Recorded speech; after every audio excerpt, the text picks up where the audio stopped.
This channel contains accounts of real crimes and may include details that are disturbing to some viewers. It is intended for mature audiences only. Viewer discretion is advised.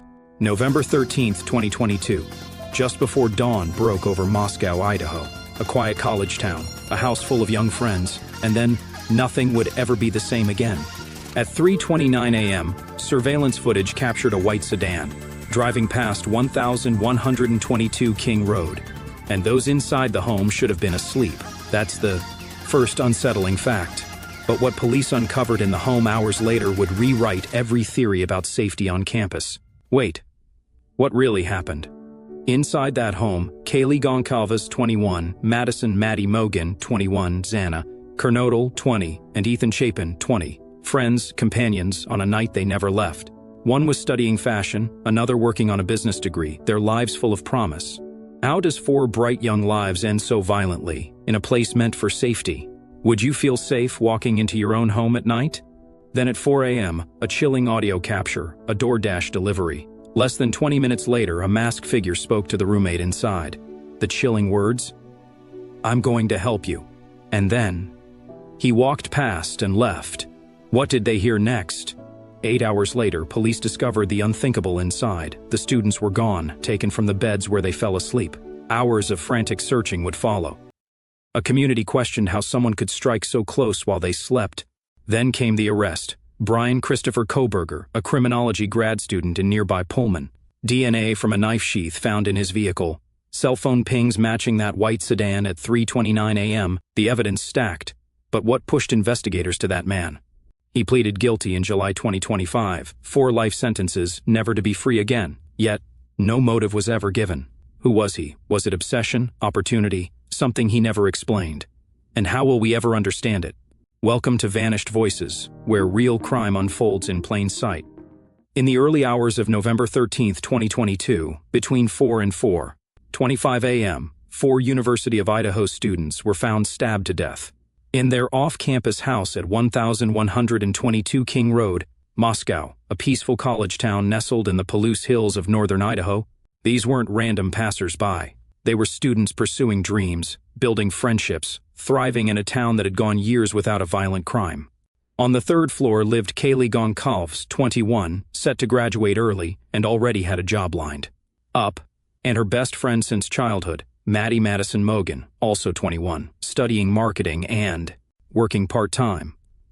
On the 2nd floor, Xana Kernodle, 20, a junior and part of the same sorority as Maddie, and Ethan Chapin, 20, her boyfriend, a sophomore studying recreation and sport management. They were close, friends, housemates, confidants. In a home filled with laughter, late roommates, and dreams unfolding, the next morning brought death. In a town like Moscow, this kind of violence was unimaginable. The city hadn't seen a murder in years. The colleges, the cafes, everything felt safe. So how did it happen? Kaylee and Maddie, best friends from Coeur d'Alene, sharing classes, sorority life, part-time jobs, late-night talks. Kaylee had just bought a car to show Maddie. She'd graduated early and stood on the brink of a new life. Xana was spirited and social, a junior who'd moved from Arizona to find a home here. Ethan, close to his family as part of a set of triplets, was academically driven and caring, spending the night to help serve his girlfriend. Imagine smiling in a food truck live stream just before midnight. Maddie and Kaylee were caught on video sharing fries and laughter. And, hours later, how could 4 young students, friends living together, in a house they called safe, be murdered in the middle of the night? And who could strike so coldly, so close to where everyone felt secure? To understand what happened in Moscow, Idaho in November 2022, we first need to understand a town forged on academia, agriculture, and quiet trust. Moscow, Idaho is nestled in the fertile rolling hills of the Palouse, endless skirts of green wheat, gentle slopes, and a whisper of wind. Founded in the 1870s as a trading post, it grew with the railroad and the arrival of the University of Idaho in 1889. Over time, the university became the heart of the town, its heartbeat. Today, Moscow remains a small yet vibrant college town, home to around 25,000 residents, 2 colleges, coffee shops, and bookstores.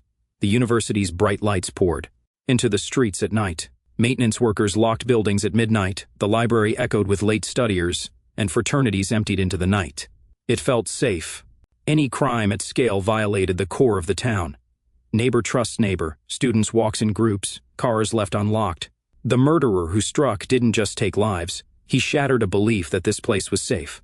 In the months leading up to November 2022, Russia invaded Ukraine. Inflation rose. Across campus, stress mounted. But nothing, not a threat, rumor, or unusual behavior, hinted that a mass murder was approaching. When it happened, the crime unlocked fears that had remained unspoken. Inside the Moscow Police Department, a small team staffed missing person investigations and local calls. Detectives responded quickly to the scene on King Road, but this was their first mass homicide. Idaho State Police and the FBI joined the effort. Prominent university officials granted room schedules, meal logs, and campus card data, anything that could triangulate movement. By late morning, the house at 1122 King Road was sealed off. Search dogs raced through nearby bushes. Investigators canvassed neighbors. But in a town that had not seen a case like this in decades, protocols still underwent real-time updates. Rural law enforcement often lacks resources that populated areas take for granted. Cold case units, forensic genealogy access, specialized homicide detectives. But within hours, the pressure peaked. Detectives held press conferences with tight jaws, rising dread in their eyes. Investigations shifted from missing person files to first-ever homicide boards, local. Prosecutors were called in. Systems stretched, phone lines lit up with tips, some credible, others wild. In smaller jurisdictions, the weight of such a case bears heavily. Families of victims leaned on each other in sorority and student housing groups. Candlelight vigils appeared at City Hall and the administration building. Professors closed their classroom doors, offering space for grief. Parents called home, urging safety. Students texted each other, not knowing who would answer next. Before the arrest, rumors swirled. Was it a disgruntled ex, a stranger, a planned visit turned monstrous? Online forums debated, and local papers quoted students worried about strange men asking directions. In the first days, investigators tracked a white SUV and interviewed delivery drivers, late-night passers-by. Today, we know this reference pointed toward Bryan Kohberger, who would later become the suspect. But at first, these were just scattered pieces. If you lived in that house, or walked past it each night, what would make you stay? A shared meal? A voicemail? At what point does fear creep in? What if you heard a knock at 4 a.m.? Local newspapers ran continuous updates. The national press arrived. Soon, national anchors framed the story. 4 students killed in their beds. Top criminology campus, Spokane, Boise, Seattle eyes turned to Moscow. As local resources buckled under intense scrutiny, techniques that would eventually matter, DNA genealogy, cross-state data comparison, were not yet in play. The case in those early hours and days depended more on interviews, surveillance footage, and scene processing. Investigators stood in that house and asked, who would slip past their friends unnoticed at night? Who moved in that silent moment? And how, under all that darkness, did they miss the man already standing nearby? This is the timeline of a crime that rewrote what a college town presumed about safety. We'll follow the minutes, hours, and days that made this horror real. We break it into 3 acts. What led up to the night, what happened that night, and how the world responded immediately afterward. In the days before November 13, 2022, life at the King Road house hummed with routine. On November 12th, roommates posted about classes, weekend plans, and shared late-night laughs. On the evening of November 12th, Kaylee and Xana drove to a nearby restaurant around 8 p.m. They were seen smiling and safe. Ethan spent time with Xana before heading home. Maddie returned after a study session in the early hours. As midnight passed, one roommate heard unusual shuffling on the stairs around 3:45 a.m. Nothing that seemed alarming, just floorboards settling. Except, later that memory would feel like a door slightly ajar in darkness. There were no police calls that night, no alarms. The house functioned until sunrise, until their lives stopped. Between 4 and 4:25 a.m., something unimaginable happened. Medical examiners determined the stabbings occurred during that window. It was so short, yet so final. Shortly before 4 a.m., Xana ordered DoorDash. Her app pinged the restaurant. Dash driver later testified that the house sign read, King Road House. At approximately 4:17 a.m., the roommate heard distant sobbing and someone saying, I'm going to help you. The voice was unfamiliar. Then, nothing. Silence. Emergency calls came later, at 7:17 a.m., by a man who tried to open the sliding door. Police arrived just after 8 a.m. Inside, they found Maddie and Kaylee upstairs, Xana on the second floor, Ethan nearby. Roommates had tried to help but found the unthinkable. The crime scene was contained in less than 20 minutes. No signs of robbery, nothing stolen. 4 students gone. One house filled with questions. News of the murders spread across campus by 9 a.m. Professors canceled lectures. Students gathered in shock. The university president held a press conference within hours, calling it an unfathomable tragedy. Search teams, cadaver dogs, and investigators combed nearby brush and lodges. Local hotels, including shared support housing, were sealed for investigation. The media descended. News vans, helicopters, reporters' voices echoing. The victims' names were soon public. Kaylee Goncalves, Maddie Mogan, Xana Kernodle, and Ethan Chapin. Later that day, the Department of Justice joined the effort. Tip lines opened, families spoke to the press, clinging for answers and justice. Amid the fear, investigators pinned down a white sedan in surveillance footage near the home at 3:29 a.m. It was a lead, but nowhere near closure. But investigators would soon discover something in that vehicle that exposed a chilling truth, one they never expected. As a sleepy college town reeled from shock, investigators launched into overdrive.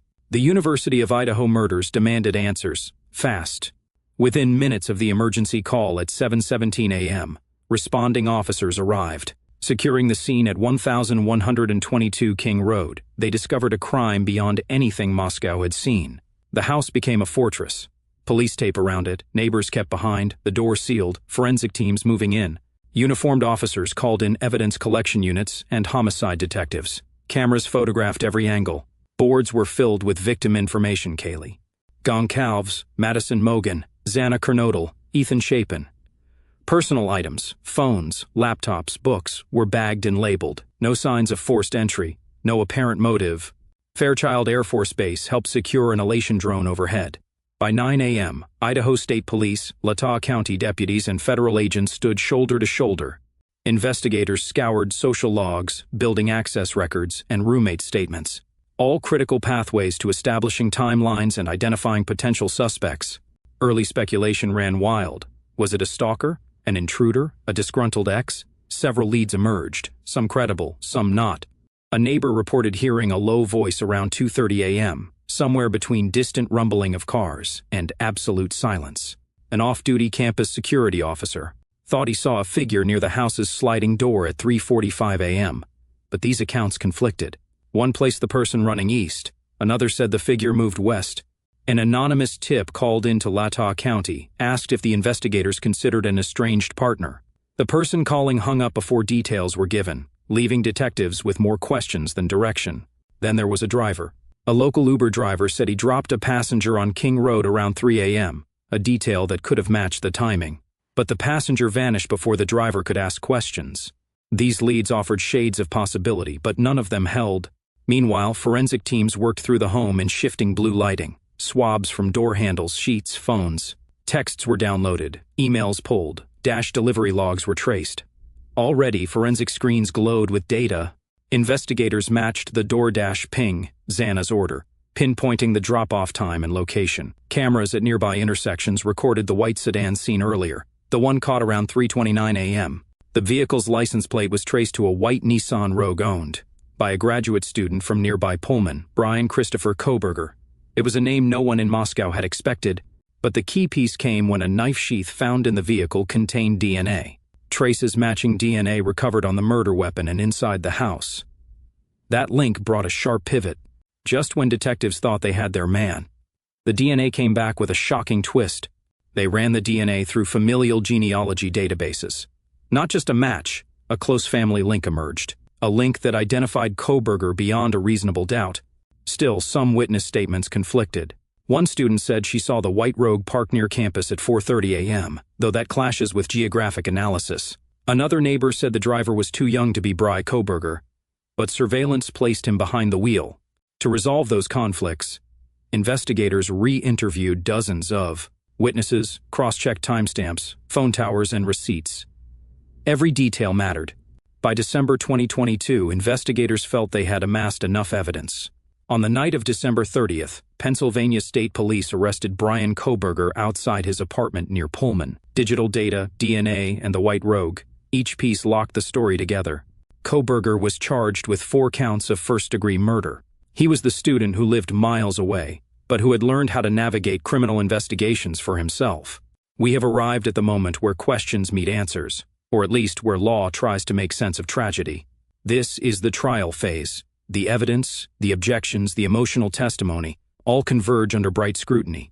In September 2024, Idaho Judge Stephen Hippler granted a change of venue. The trial moved from small-town Moscow to Boise. He warned both legal teams to be prepared. Jury selection was set for August 2025, with media attention.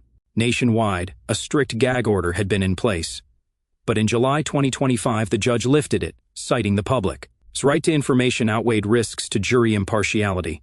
Defense had warned of media frenzy contaminating the proceedings. Attorneys for the defense argued that critical evidence should be excluded, especially the DNA from investigative genetic genealogy, IG. Kohberger's team challenged how the FBI obtained it, claiming it violated privacy. But Idaho prosecutor Jeff Nye countered, saying the evidence stood on firm legal footing. He told the court, "Just pure evil is the way I would describe him." Judge Hippler agreed, allowing IgG evidence, which set the foundation for charges. Prosecutors plan to introduce phone records, the knife sheath DNA, cell phone, pings, purchases of the murder weapon, and digital data, each a link in the chain. Defense then tried another angle, suggesting that the knife sheath could have been planted. Prosecution dismissed it as baseless under scrutiny. Surviving roommate Dylan Mortensen testified. She described waking up to sobbing, a masked man walking past her door, and the whispered words, "It's okay, I'm going to help you." She later clarified she never heard names referenced at the scene, debunking earlier reports that Kohberger said, "Goncalves." Meanwhile, former professors came forward. A criminology professor had warned that Kohberger exhibited predatory tendencies, citing stalking, inappropriate conduct toward women, a fascination with sexual burglary, and warned he could become a future threat. These incidents, while not part of the crime, painted context. Another striking testimony came from Kohberger's classmates, who reported seeing him with blood-stained or scratched knuckles in the days following the murders. He offered shifting explanations: boxing, injuries at home, a car door incident, none consistent. Kohberger's attorneys pushed for a postponement, arguing coverage from Dateline. Social media speculation and upcoming books would bias jurors. They sought to shift venue again and to humanize Kohberger by appealing to his mental health. Labels and urging dismissal of terms like psychopath or sociopath. The judge rejected these, noting strength in forensic evidence. The defense, conceding they lacked an alibi, pivoted toward casting doubt on motive and narrative consistency. They even sought to question forensic chain of custody and ask if evidence was compromised. But these arguments were deemed irrelevant or insufficient. Just when the defense seemed cornered, a court allowed a piece of evidence prosecutors had overlooked to remain in, fueling a shift in courtroom momentum.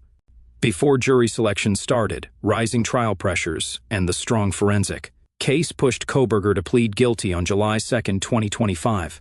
The deal spared him the death penalty and waived his right to appeal. At sentencing on July 23, emotional statements filled the courtroom. Family members of the victims described colors the headlines couldn't convey. Kohberger received 4 life sentences without parole plus 10 years for burglary. With the trial over, mourning turned to memorials. On campus, the Vandal Healing Garden is planted. Scholarships, posthumous degrees, and community remembrance grew. Yet, Kohberger remained silent on motive. Years of questioning, digital activity, warning behavior, all unanswered. Questions remain. Was it obsession? Predation? Impulse born of entitlement? In a plea without explanation, the true motive remained firmly in the shadows. The courtroom echoed with closure, but not with answers. And now, the court of public scrutiny, storytellers, and investigators continues. Why? That remains the question haunting Moscow. The echoes of tragedy never truly fade. After the November 2022 murders, Moscow, Idaho, and the University of Idaho confronted a question: how do you rebuild trust, honor lives lost, and heal in silence?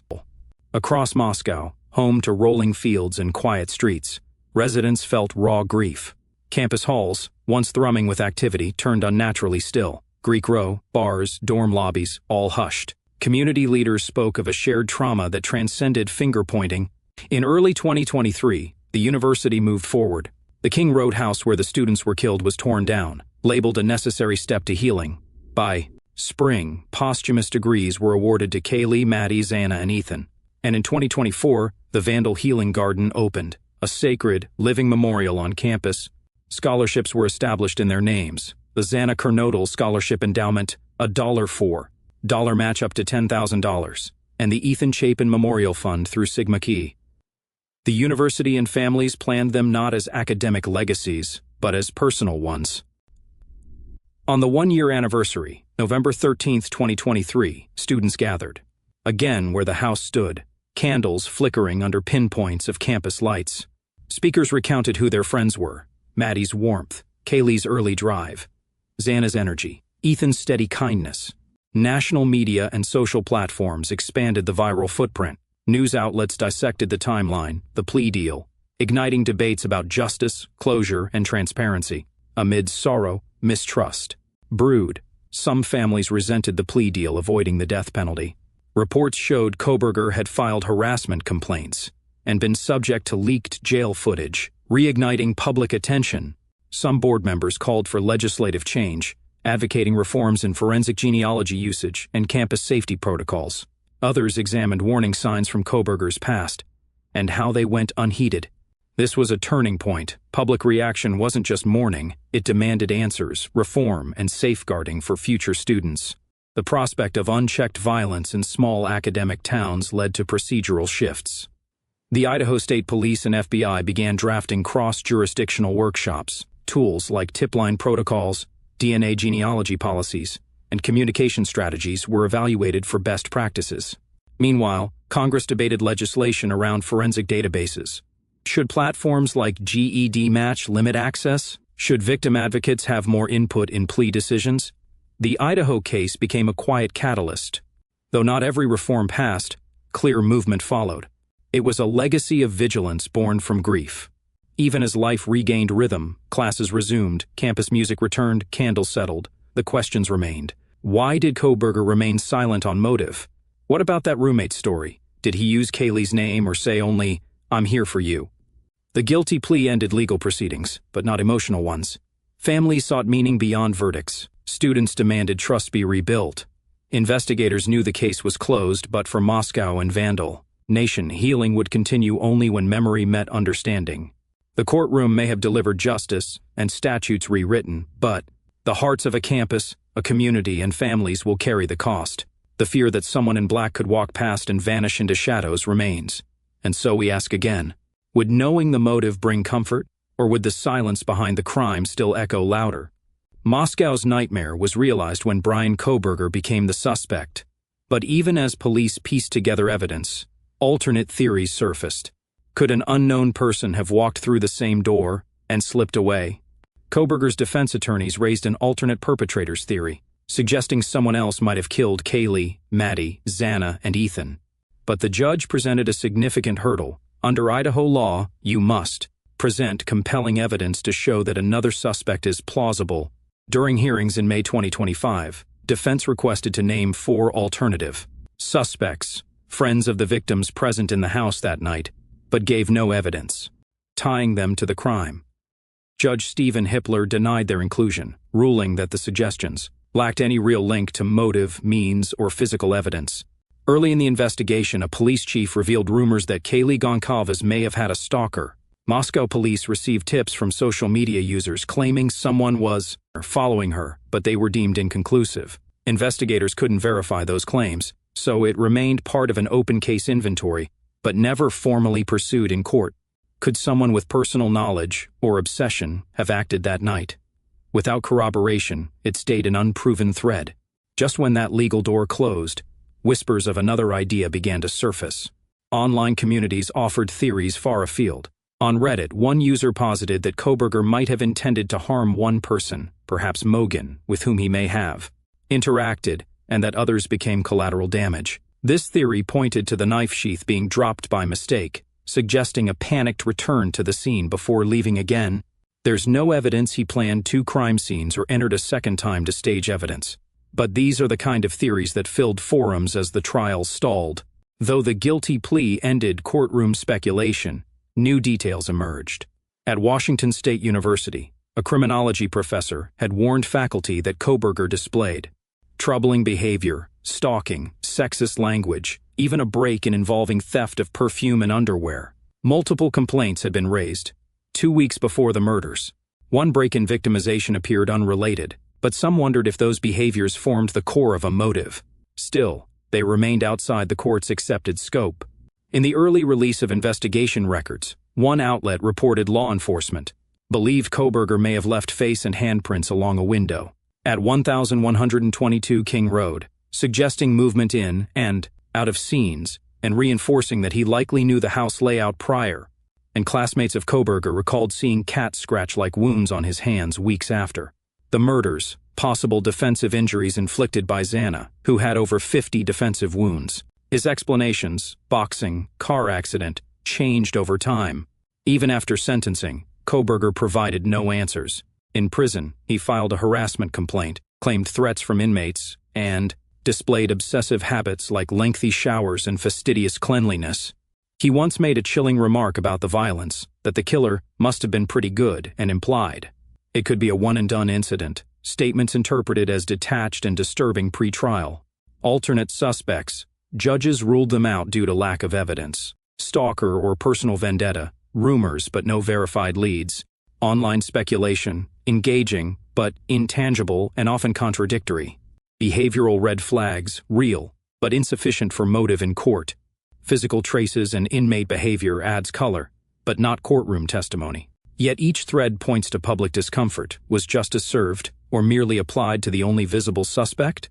For you, watching this, here are the questions you carry forward. Do you think investigators overlooked someone with a real connection to the victims? Someone more than a friend or classmate? Was stalking a possibility, even if unverified? Or was there truly only one man who opened that sliding door? Let me know what you believe in the comments below. Your theory matters. Because when courts close, stories persist, and we all help answer them. We've traced the crime, the investigation, and the trial. Now comes closure, of a kind. Here's how the case concludes, and what still remains unanswered. Even behind bars, the case continues. Reports reveal that inmates have made Kohberger's life difficult, taunting him through vents and in whispers.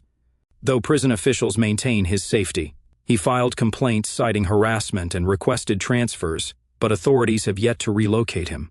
Now 2 years have passed, and one key question remains unanswered. Why? Kohberger, who pleaded guilty to avoid the death penalty, never offered a motive, never made a statement for the victims, never acknowledged his actions in court. Prosecutors pointed to his phone pinging near the crime scene, suggesting surveillance. But again, no definitive link to motive. Steve Goncalves, Kaylee's father, contested the narrative that this was not sexual in nature, hinting at unreleased evidence. Yet, no confirmation came. The courtroom may be quiet, but Moscow, its campus, continues to remember. The house on King Road is gone. On campus now stands the Vandal Healing Garden, a place of life and reflection. Scholarships fund futures in their names. Degrees were conferred posthumously in 2023, affirming their place beyond tragedy. The resolution may offer justice, but not closure. No motive, no confession, just punishment and memory. You've seen the evidence, heard the words of those left behind, walked the halls of a town rebuilt with scars. What answers do you carry forward? Does knowing why change how you remember? If you've ever wondered, why? I'd love to hear your thoughts. At the end of every investigation, every courtroom drama, a stillness falls. But who remains in that silence? In this case, the 4 hearts that were extinguished, Kaylee, Maddie, Zana, and Ethan. At the heart of this story was never a crime scene. It was a shared dorm hallway, sibling laughter, quiet nights studying, planning futures together. Scenes, repeated thousands of times on this campus, until one horrible night broke that pattern forever. The families continue to echo their grief. Kaylee's mother and Maddie's father walk solemnly through the healing garden on anniversaries, lighting candles beneath the willow. Ethan's siblings remember playground echoes. Xana's parents cherish notes she left on her desk, now preserved. Benjamin Mogan, Maddie's father, called his daughter a bright light in a sea of stress for everyone around her. He asked not for answers, only remembrance. But remembrance for them is tied to unanswered questions. The courtroom produced life sentences, laws updated, Investigative methods advanced, but the quiet towns and campuses across the country heard a reminder that safety, once assumed, must be actively maintained. Mental health awareness, reporting of concerning behavior, and vigilance in our neighborhoods. These were small ways this community's heartbreak reached across time. At the heart of this story, beyond courtrooms and headlines, were 4 people whose lives were stolen too soon. Their families still hope for answers that may never come, but their memory lives, through gardens, scholarships, and stories like these. If this story touched you, stay with us. Thank you for watching. If this case intrigued you, subscribe for more true crime fictional stories.